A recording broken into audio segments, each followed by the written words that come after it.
When people approach John the Baptist, for all the name and the fame that he receives all around from this place where he was baptizing, they ask him, "Are you Elijah?"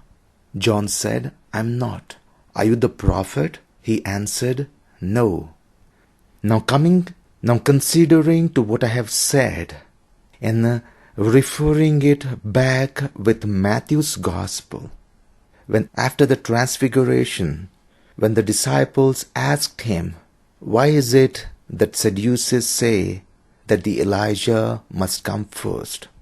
And Jesus replies in verse 12 of chapter 17, "But I tell you that Elijah has already come, and they did not recognize him."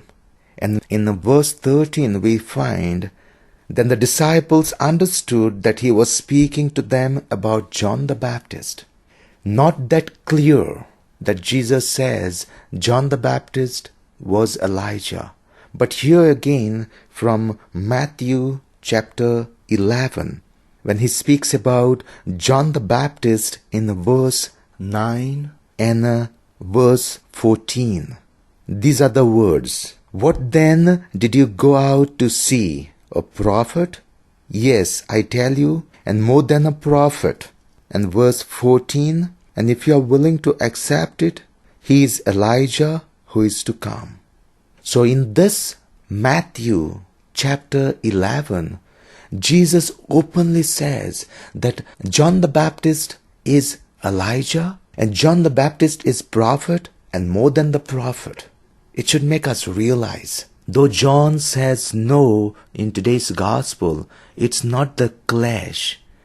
We need to understand it with the background and the meaning. And secondly, we need to know that the Bible and the gospel is not about the inference. John the Evangelist is speaking about the focus on God and this Word made flesh. How even John the Baptist testified to Jesus, and he mentions that to the people he said, "I'm not the prophet, I'm not the one whom they were waiting for, and not Elijah." So understanding that the Word of God has so much depth than the plain language, that we can't comprehend the suspense that is there, the mystery that is hidden. We can't comprehend it with our human reasoning. And only when you dwell with it in prayer that you may get some answers. I'm saying some answers, not all. Now for today's message, John is with his utmost humility.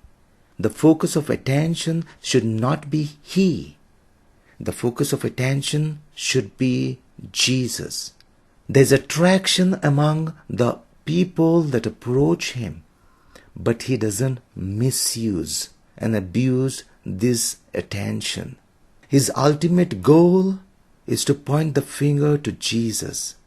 That was his purpose, that was his vocation and calling. So understanding our approach, how do we do our work? John the Baptist did his work well, to the best he could. We must be also doing at times the best we can. But is it ultimately to gain that glory to ourselves? Or is it still allowing God to be witnessed by people around us? We cannot have our own glory and the glory of God expressed in and through our actions.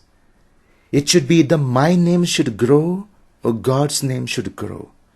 It's either I should shine or God should shine.